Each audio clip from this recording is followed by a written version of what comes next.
What's going on, guys? It's Jimmy here. Welcome to our daily show where we discuss the fourth stimulus package updates, daily news, pretty much everything going on here in our country, in Washington, D.C., money, investing, the stock market, everything you need to know about on a daily basis. Remember, the new videos come out here on our channel every day at 10 a.m., 3 p.m., and 8 p.m. Eastern Standard Time. If you haven't subscribed yet, make sure to subscribe down below. It's completely free to do so you don't miss out on new videos. I will keep you up to date with everything going on here in our country. Also, if you find these videos helpful, don't forget to hit the like button for us down below. There's a lot going on here. It's going to be a very busy week here. The Senate and the House are back in session now after their Thanksgiving kind of turkey break. And I hope you had a wonderful Thanksgiving break as well. And really, there's a lot going to be going on here as there's multiple different deadlines here for the House and the Senate and Congress looming. Check this out. If you thought your holiday season to-do list was long, well, you should come down and join us at the Capitol. Congress is facing several deadlines before the end of 2021, which includes everything from passing President Biden's entire domestic agenda to keeping the federal government's lights on. Government funding runs out on Friday, and while there is some progress on punting that deadline to January, something will have to make its way to the president's desk by the end of this week or the government shuts down. December 15th is the debt ceiling deadline, and despite less screaming between the parties this time around, there still isn't a solution in place, at least not publicly, to avoid a default. And Chuck Schumer and other Democratic leaders want the Build Back Better bill wrapped up by the end of the year because that's when a host of COVID relief programs expire, including the child tax credit. Got all that? Joining me now on Capitol Hill is my NBC News colleague, Leanne Caldwell, to help break it down. So, Leanne, let's go one deadline at a time here. The government runs out of money on Friday. What's Congress working on to make sure that doesn't happen? Hey, Garrett, it sure could be a December to remember. We'll see how this month plays out. But starting Friday, this is the first big deadline and perhaps maybe the most important, although there's a lot of important deadlines. So the Republicans and Democrats are talking about perhaps extending government funding until January, maybe mid-January or late January. We'll see if the Republicans are on board. But I expect Republicans to try to extract as much as possible, knowing Democrats are in a tough position, and they could make it very difficult for Democrats, Garrett. Yeah, so as you heard there, kind of the first deadline, not necessarily the first priority, well, maybe the first priority is the government shutdown, which has to be done this week to fund the government by December 3rd. And well, Republicans know that they kind of have the Democrats by the, well, cojones. The Republicans are going to possibly negotiate. And because the thing is that the Democrats have control of the House, the Senate, and the presidency. But they need Republican votes in the Senate, 10 of them, to pass the bill or a government shutdown. So the question is, what will Republicans ask for in return to prevent a government shutdown? Will they ask for things? We're also seeing Republicans ask for money for the border wall. And if there's not money for the border wall, there are going to be Republican senators that won't vote for the government shutdown bill. The question is, will there be enough support to pass a government shutdown bill? Meanwhile, they have only a mere matter of hours left at this point to do this, or a government shutdown will happen and the government won't be funded. All unnecessary government services will be shut down at the end of this week. So we'll see what happens. We also have the government debt limit that is quickly approaching on December 15th, and there's no deal in sight on that. And as of this point, I don't see them making any progress at all. And we're nearing every day that passes a government default, where the government will literally, and the Treasury Department will literally run out of money, which would be the worst economic catastrophe that there is. And we also have the stimulus package that the Democrats are trying to pass on their own. Republicans don't like this, even though they may like some things in the bill.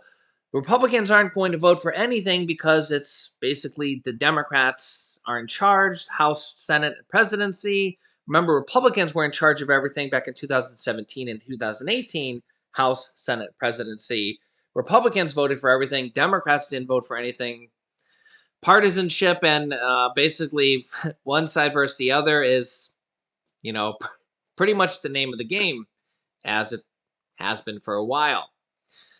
And Democrats are just trying to pass the stimulus package, which they did pass in the House just a few days ago, and now need to pass it in the Senate. Here's what Senator Bernie Sanders has to say, who's in charge of, or thought to be in charge of, he's the Senate budget chairman, the person in charge of the reconciliation package.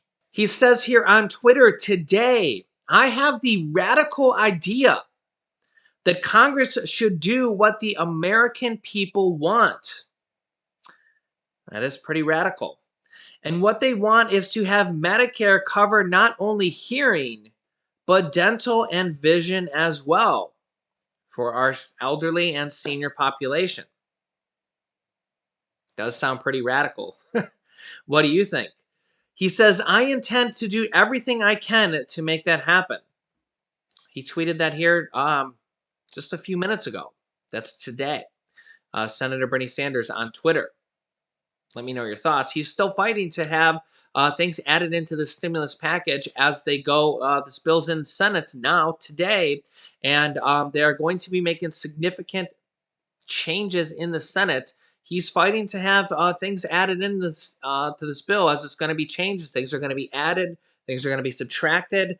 And Senator Bernie Sanders is your man. If you want to have things added in there, like coverage, additional items for seniors, possible stimulus checks for adults, Senator Bernie Sanders is one of the best persons to tweet, email, call, write.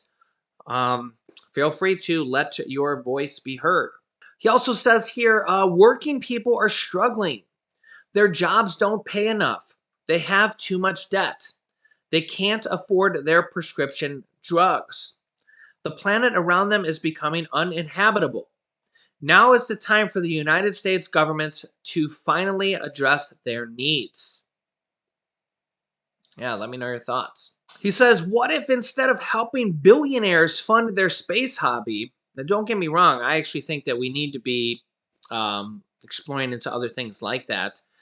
He says, we invested into working people here on Earth. Let me know your thoughts down below in the comments. Here is Senate Majority Leader Chuck Schumer on the floor of the Senate here today talking about the stimulus package. Before the end of the year, the Senate will also act on President Biden's Build Back Better legislation, which momentously passed the House at the very end of the last work period. This week, Democrats will continue to meet with the Senate parliamentarian in order to complete the technical and procedural work required before a bill comes to the floor. Meetings were held over the Thanksgiving week, and we will continue as needed. As I've said repeatedly, once this necessary work is completed with the parliamentarian, I will bring the President's Build Back Better legislation to the floor so we can pass it as soon as possible and send it to the President's desk. Our goal continues to be to get this done before Christmas. Build Back Better represents the largest investment in the American people in generations. Under our bill, child care will be more affordable, pre-K will be more affordable, and raising kids overall will be more affordable for tens of millions of parents. The bill will take unprecedented steps in the fight against the climate crisis, paving the way for even greater action in the future. And as scores of economists from across the ideological spectrum attest to, Build Back Better will not worsen inflation, and in the long run, help bring costs under control. So cutting costs, saving parents money, fighting climate change, and creating the jobs of tomorrow, these are the things the American people want. These are the things the American people need. And these are the things that Build Back Better will deliver on once we pass it through this chamber.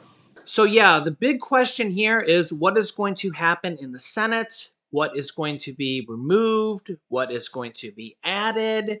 What is going to happen with Senator Joe Manchin and Kyrsten Sinema? Dun, dun, dun, you know their theme song, as well as Senator Bernie Sanders and Chuck Schumer kind of fighting to add things back in. What is going to happen with the size of the stimulus package, and kind of that battle back and forth, and the next stimulus package after this. What is going to happen after the stimulus package with student loan forgiveness, Social Security raises, and kind of what will happen after the stimulus package and the implementation of it. Rental assistance, the home buyer assistance. There's nine, or not home buyer assistance, but home owner assistance, $9.9 billion. Utility assistance. I have links down below in the description of this video for you guys with all sorts of assistance like that. Remember that there is assistance for rent assistance, homeowners assistance, utility assistance as well going out right now. We have literally had tens of thousands of viewers get assistance for all that. There's going to be $25 billion more of assistance passed in this next stimulus package as well. And there's going to be another stimulus package after this. There's state stimulus checks going out. There's city, county stimulus checks going out in various different capacities. And about 80% of the money from states, cities, and counties haven't even been spent yet.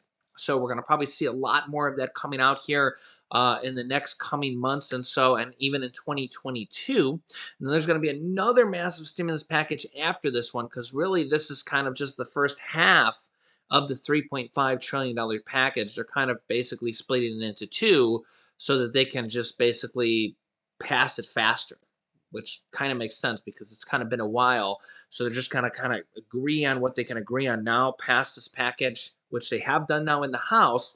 Now they have to pass it in the Senate, kind of get everything wrapped up in a bow here for Christmas, and then come back around and do another massive package as well, which hopefully will have large Social Security increases in there as well, and student loan forgiveness, all sorts of other things in there. Maybe a monthly check in there, like children have the child tax credits.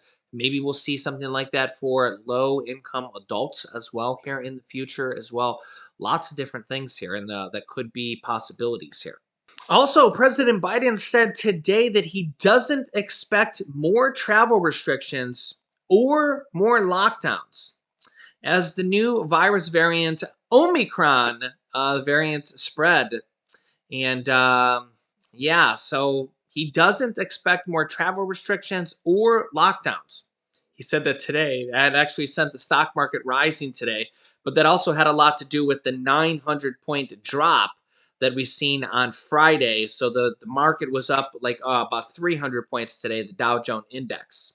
Yeah, so you can see here the Dow Jones was up 236 points today. It was up over 300 at one point. So it gained a little bit back today, but really after a 900-point drop on Friday, that's only a fraction of what it gained back here. It's really just a lot of jitters in the market. But President Biden says that he doesn't expect more travel restrictions or lockdowns at this point. But remember, there's not even a single case of this Omicron variant here in the United States. And really, this is going to be a very big week for multiple different things. Probably the price of oil and the price of gas. We'll have to see where that goes this week as well. If we continue to see the price of oil go down this week, it looks like the price of oil did not really go up dramatically. We've seen that big drop on Friday, and the price of crude oil futures only went up very small, less than 1% today. The price of oil futures went up by less than 1% today, sitting at around $70 a barrel. The price of Brent crude oil actually went down today about 0.3% at $73 a barrel. So again, you can see that significant drop here as well on Friday. So we did not see a large rebound after that 13% drop for Brent crude and the price of crude futures. So for January 22nd. So yeah, both prices of oil did not see a large rebound. So remember, the stock market, we've seen a rebound here today in the Dow Jones index. So that's good that we didn't see oil futures rebound. The price of oil and the price of gas correlates to that. So that's a good thing. So we're not right now seeing the price of oil, which correlates to the price of gas at the pump, rebound dramatically.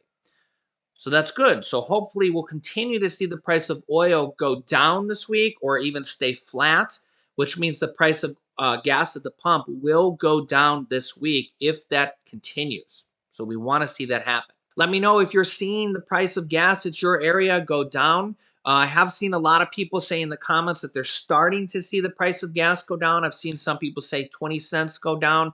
I've seen somebody say the price of gas is go down even more. A lot of people are saying they're seeing it. It's still kind of the same. Again, remember the price of gas kind of takes a little bit of time. But as if we continue to see this not go back up, and remember that a lot of this has to do with the price of oil being traded on the stock market and the price of futures and the price of oil. But remember, we've seen that large drop on Friday, 13%, which is a lot. Remember, the price of gas, if the price of gas went down by 13%, that's like a 45-cent drop. 45 cents in just dropping in one day is a good amount. So we want to continue to see that happen. That's one way that people can save a little bit of money. So I'll keep you up to date here on everything going on here in our country. We have the government shutdown bill that needs to happen this week by December 3rd. We have the government debt ceiling, which is going to literally, the government is going to default on or around by December 15th, which could prevent Social Security payments from going out, child tax credit payments from going out, and the government could literally default, which is like the worst thing that could happen economically for our country. That's an estimated date, so I'll keep you up to that, as well as the stimulus package is in the Senate. It's currently being worked on. They're going through like markup committees, the Senate parliamentarians working on it and deciding if there's things that need to be possibly recommended to be removed. Remember, they can overrule her with a vote. So I'll keep you up to date here on everything. So make sure to subscribe down below. New videos come out here every day at 10 a.m., 3 p.m., and 8 p.m. Eastern Standard Time. You can click here to watch my newest video next. This top video is how to get rent assistance. You can apply for free. You can get up to 12 months of your rent paid for by the third stimulus check package. It's available in most states, and there's going to be $25 billion more in the next stimulus package. And this bottom video is how to get utility assistance. You can get up to $1,500 of utility assistance. So click on one of those videos next. Thanks, guys, and I will see you in the next video.